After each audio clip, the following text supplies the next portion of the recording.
Hey guys, it's Lord of the Pogs.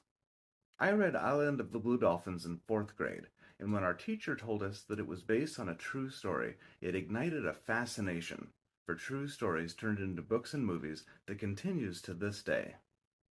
It was made into a movie in 1964, which I've actually never seen, and I feel like it goes largely forgotten after being read as part of a school curriculum.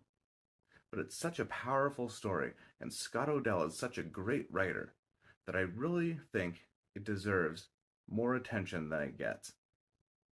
Island of the Blue Dolphins is a work of historical fiction, related to past events, but largely fictionalized or dramatized. It's based on the story of a woman called the Lone Woman of San Nicolas Island, called Karana in the novel. She was baptized at the Santa Barbara Mission in California in 1853 and called Juana Maria, but her real name has never been known. She was the last native speaker of the Nicoleño people who lived on San Nicolas Island off the coast of California. In 1814, the fur-trading merchant ship Ilmenna decimated the population of the Nicoleño people when they landed on San Nicolas Island in search of seals and sea otters. Less than 20 survived the massacre, and some sources pin the number at just 6 women and a man. The Santa Barbara mission sponsored a rescue mission using a ship called the PRS Nada. The lone woman didn't make it to the ship before it left, and before it was able to return for her, it struck a storm and sank. Some other sources state that when she realized her younger brother had been left behind, she dived overboard to rescue him. The surviving Nicoleño people died shortly after arriving on the mainland because they had no immunity to the diseases they encountered there. The lone woman, who was about 30 years old when she was left behind, remained on the island for almost 20 years before she was rescued in 1853 after being discovered accidentally by American sea otter hunters. She was found wearing a dress made of cormorant feathers in a hut made of whale bones.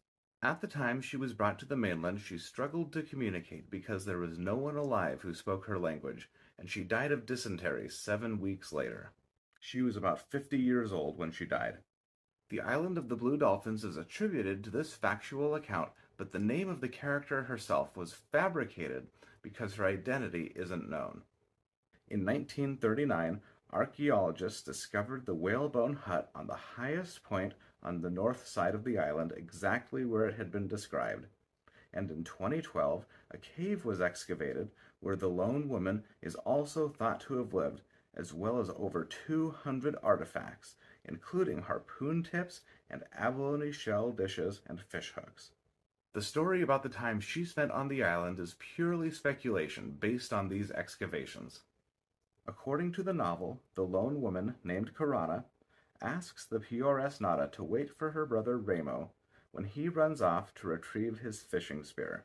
When the ship leaves without him, Karana dives overboard, somewhat combining both narratives. Shortly after reuniting with Ramo, he is killed by a pack of feral dogs. The remains of over 500 Nicoleño people have been found on the island, but it's impossible to verify how true the story of Ramo is, or if he was even a real person. Some accounts say that he was her son, not her brother, that he was a teenager, not a 6-year-old, and that he was killed by what has been described as a sea monster in what may have been a shark attack, and not by a pack of feral dogs, which in fact don't exist on the island. The book goes on to tell how Karana took on traditionally male roles like hunting, spear making, and canoe building to survive, of which artifacts were found on the island where she is thought to have spent most of her time, as well as the building of the hut made of whale bones. It was learned through further excavation of these sites that the lone woman preferred to eat raw fish and green corn. She tames several animals on the island, including one of the feral dogs that killed her brother, some birds, and an otter, and befriends an Aleut girl when a ship moors on the island briefly. Karana can see other ships sailing by or mooring in the distance, and it's thought that more ships than the Aleut one moored on the island. Why she never attempted to leave the island remains a mystery. This is all purely speculation and mostly dramatization for the sake of the story, which ends when Karana is rescued and taken to the mission at Santa Barbara, where she learns that she is the last remaining member of her tribe. All in all, the book remains fairly true to the real story as much as it can with what little is known. Thanks for watching. If you enjoyed this video, please consider dropping a tip. And don't forget to like, share, subscribe, and hit that little bell down in the corner to get notifications on more videos like this one.